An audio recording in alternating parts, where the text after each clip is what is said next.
冰箱盖子缓缓打开，女人竟然从里面美美的睡了一夜。这时合租的室友也醒了，随手放下搂了一夜的暖气片，接着打开手机听起了音乐，兴奋时耳中还会冒出火焰。冰女见状，拿出耳机线，一声大吼，耳机线上就结了一层冰，这样听音乐才更有感觉。两人看电影时哭得稀里哗啦，冰女一张嘴，蜡烛都被冻灭了，火女忍不住打了个喷嚏，瞬间点燃了蜡烛，搭配得非常默契。冰女拿起杯子，接了滴火女的眼泪，把茶包放到里面，温度刚刚好。看完电影出去晒太阳，冰女戴上草帽还觉得热，这可怎么办？只见她打了个响指，就下起了鹅毛大雪，还一副十分享受的表情。旁边的火女则非常生气，站起身离开了。画面一转，冰女洗澡时打开了冷水，不料落下的竟然是雪花。她舒舒服服洗了个头，当火女进来后，发现里面非常冷，冻得她瑟瑟发抖，于是切换到了开水模式。这下温度刚刚好，冰女还想泡个澡，可摸了下水，手就被烫了一下，随后眼睛一转，把水变成了冰块，这才美美的泡了起来。而火女则烧了一锅开水，然后伸出大长腿坐了进去，就是铁锅有点小。晚上玩着手机，冰女就睡着了，可她一张嘴竟不自觉地吐出了雪花。而火女睡觉时梦到了篝火，幸好没喷出火焰。那么问题来了，冰女和火女，你更喜欢哪个呢？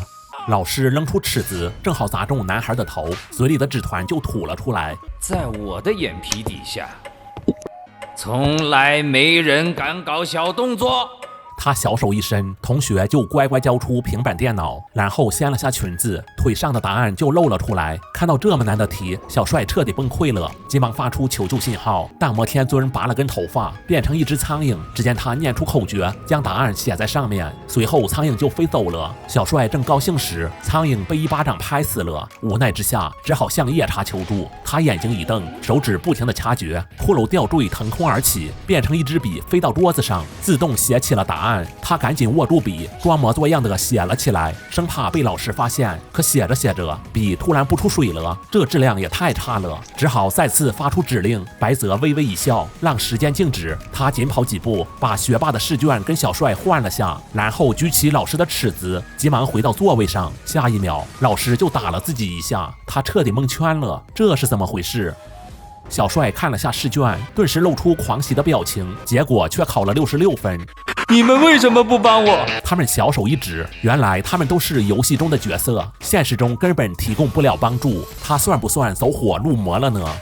汽车像巧克力一样迅速融化，眨眼间变成了铁饼。就在刚刚，地上有根绣花针，哭哧一下扎进轮胎里。小伙见状，用出吃奶的力气拔了下来，可万万没想到，汽车跟泄了气的皮球一样，越来越扁，最后成了铁片。而针无意间插到了墙上，刚拔下来，墙跟波纹一样晃动了下。抬头望去，整栋房子急速收缩，贴到了地上。这也太厉害了吧！两人发生了争执，这一幕正好被警察看到，刚要收走证据，不料针扎到了手上，疼得他直咧嘴，急忙拔了下来。没想到手臂快速收缩，吓得他哇哇直叫。刚走2步，身子一软，变成一张皮掉到了地上。小伙急忙跑过去捡起了针。这时公交车疾驰而来，吓得他伸出手臂，绣花针刺入车里后就变成了玩具。见他这么危险，大壮拿来2个气球绑到绣花针上，想把他送到外太空，不料刚飞起来，气球就破了，绣花针哭哧一下扎到地上。他们刚想逃走，没想到警察拿着打气筒喊道：“把证据拿过来！”小伙跑过去后，刚拔下来，地面就不停地晃动。抬头望去，远处的高楼快速扭曲，下一秒，地球就消失不见了。那么问题来了，这绣花针到底是什么宝贝呢？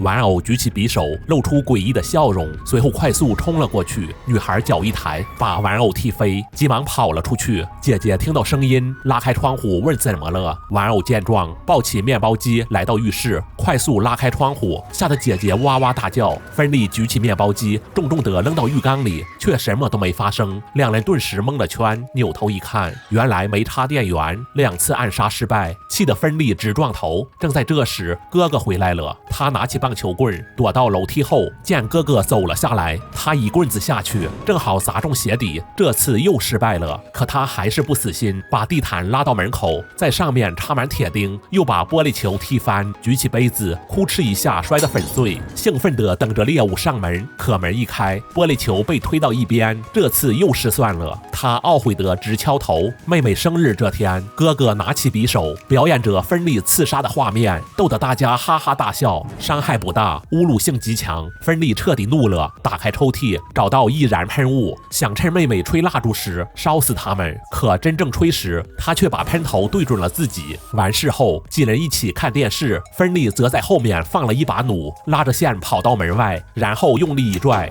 Oh my god, he finally did it! 芬利一听，兴奋地跑了进去，低头一看，弩箭在地上，而箭矢则在房顶上。趁姐姐做饭时，想把老鼠药倒进菜里，却被姐姐阻止了。可他还不死心，哭哧一下全倒了进去。哥哥看到这一幕，拿起喷壶喷了他一脸。芬利很生气，趁哥哥开车时，拿起塑料袋套在哥哥头上，用力往后拽。半天后，怎么一点反应都没有？原来嘴巴还在外面。哥哥一把扯掉塑料袋，芬利这才逃走了。经过3个月的暗杀，他一次都没成功过，觉得太丢玩偶家族的脸，于是爬上楼梯，又回到了箱子里，眼角还流出一滴泪水。可到了晚上，2个盗贼闯了进来，一下把哥哥敲晕过去，然后将2个妹妹抓住。这时芬利听到声音坐了起来，从缝隙里望去，劫匪打算杀人灭口，可刚举起枪，突然停电了。听到楼上有动静，老大悄悄爬上阁楼，见上面都是玩偶，就没当一回事。突然地上冒出很多玻璃球，他刚要转身，就被芬利呼到脸上，脚下一滑就摔倒在地，手被钉子刺穿，动弹不得。随后被塑料袋套在头上，没过多久他就死翘翘了。老二听到动静上来查看情况，芬利悄悄拿起箭弩，一下射中歹徒大腿。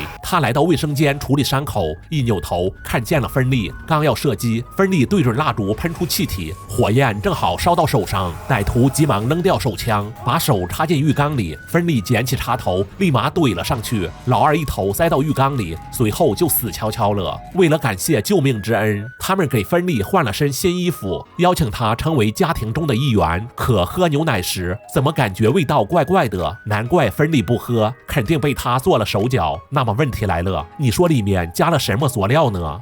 男孩刷牙时发现镜子里的自己竟然不见了，低头一看，手也没有了，这可把他吓坏了，急忙来到卧室，脱掉睡衣一看，镜子里什么都没有。正在这时，妈妈走了进来，捡起地上的睡衣，刚要离开，却看见二哈对着空气狂吠不止，伸手一摸，发现没什么问题，于是转身离开了。有了超能力，他的第一反应是来到女浴室，欣赏着不同人的风景。可看着看着，突然女孩扔过浴巾，正好盖在他头上。看到这一幕，人们纷纷围了上来。小帅因为紧张，心脏砰砰直跳，身体就露了出来。女孩慢慢伸出手，用力一拽，顿时吓得哇哇直叫。随后学校请来了心理医生，给他们讲青春期身体的变化。突然有人扔来个纸团，看到上面的内容后，小帅非常生气，手不受控制的慢慢透明化。他怕被人发现，急忙将手缩进袖子里，接着戴上了帽子。可快下课时，老师来到近前，问他怎么了。这时下课铃声响起，他急忙跑了出去。回到家后，发现妹妹在房间里，他背着身子让妹妹赶紧出去。妹妹见他这么奇怪，假装出去了。可等他转过身时，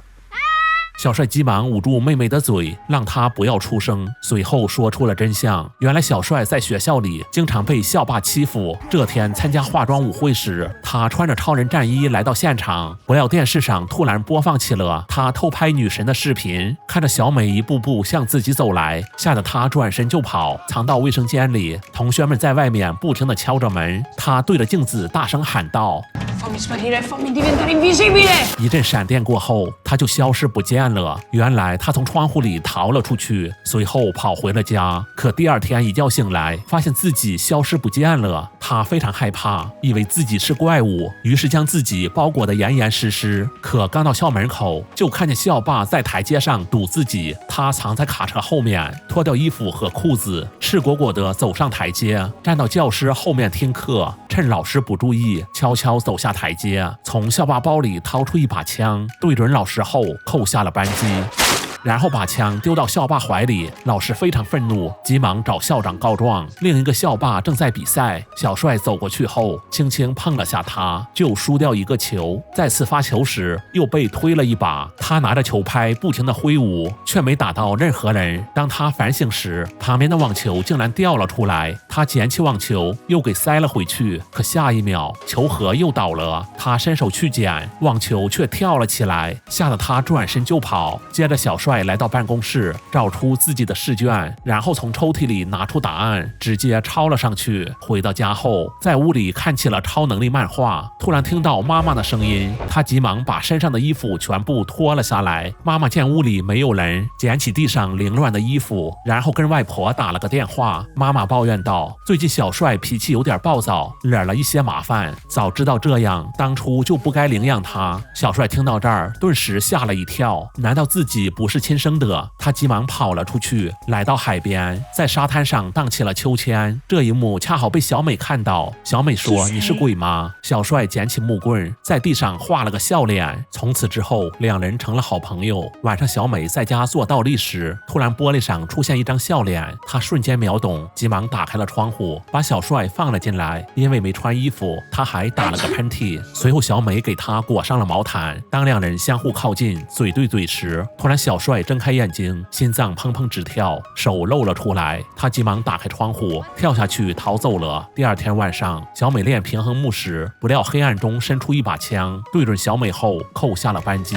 原来这是一支麻醉针。随后小美就被扛了出去，而这一幕恰好被小帅看到，他急忙追了上去。可小孩子哪里是大人的对手，3两下就被打翻在地，眼睁睁地看着女神被人抓走了。他非常伤心，骑着自行车来到海边，没想到在这里遇到了自己的亲生父亲。他这才知道自己的身世，原来小帅是俄罗斯人。一次核泄漏后死了很多人，不过有一部分人的基因发生了变异。女孩眼睛轻轻一瞪，玻璃球就飞了起来。不仅如此，还能控制小球的轨迹。而另一个屋里，科学家找了半天，发现人不见了。突然一滴血落到了脑门上，原来男人学会了飞行，流鼻血是使用超能力后的副作用。女人只是闻了下玩偶，就知道头藏在哪个箱子里。她获得了超级嗅觉，不料其中一对超能力者恋爱了，还生下了宝宝。为了不让孩子成为小白鼠，他们带着宝宝逃出实验室。可面对特种兵的追击，他们也无能为力。一番商量后，爸爸抱着孩子逃走了，妈妈则负责断后。很快追兵来到这里，妈妈大叫一声就消失不见了。原来她的超能力是隐身，她忽隐忽现，不停地吸引士兵的注意力，可机枪就是打不中她。突然长官发现一只蝴蝶竟然停在了空中，他举起枪对着蝴蝶扣下了扳机，下一秒地上就多了一滩血迹。为了让宝宝健康成长，爸爸将它放到一户人门前，通过读心术得知这家人非常善良，并且想要个孩子。随后从怀里拿出一件隐身衣，只要穿上它，以后就不用光屁股了。不料这一切都被博士偷听了去，并且偷偷跟在后面来到小帅家。原来他一直都在寻找跑掉的两人。小帅听到声音，急忙穿上隐身衣。等博士进来后，发现屋里空空如也，他顿时想到这是隐身的超能力。只见抽屉拉开，一把菜刀凭空升起，朝他扔了过来，可一连几把都被他躲了过去。博士却微微一笑，拿起旁边的面粉，在屋里哐哐就是一顿撒。他顺着地上的脚印来到屋里，一把抱住小帅，将他扔到地上，小帅就现出了真身。他趁博士不注意，将柜子放倒，然后逃了出去，通过隐身术消失不见了。另一边，小美趁看守不注意，来到探照灯前，拿起旁边的刷子，在上面画了起来，随后打开大灯，扭动方向。下一秒，空中的白云就出现个笑脸。而这一幕恰好被小帅看到，他跟好友急忙来到这里，发现小美被人带走了。好友负责引开敌人，小帅则趁人不注意，悄悄溜进军舰里，举起墙上的灭火器，对着士兵脑袋哭哧就是一下，接着掏出手枪抵在另一个人头上，让他打开牢门，把小美救了出去。可出去时，小美说还有个老人被关在这里，她想顺路就走，于是爬到另一个房间。可刚进去，小美就举起手枪对准了小帅，随后他就晕了过去。原来一切都是这个老人搞的鬼，他也有超能力，能控制别人思想。他刚刚控制了小美，之前闯进小帅家的老头也被他控制了。他想抓小帅回去继续做研究，不料小帅双手一伸就消失不见了，对着一群大兵展开了攻击。没想到老头用小美做威胁，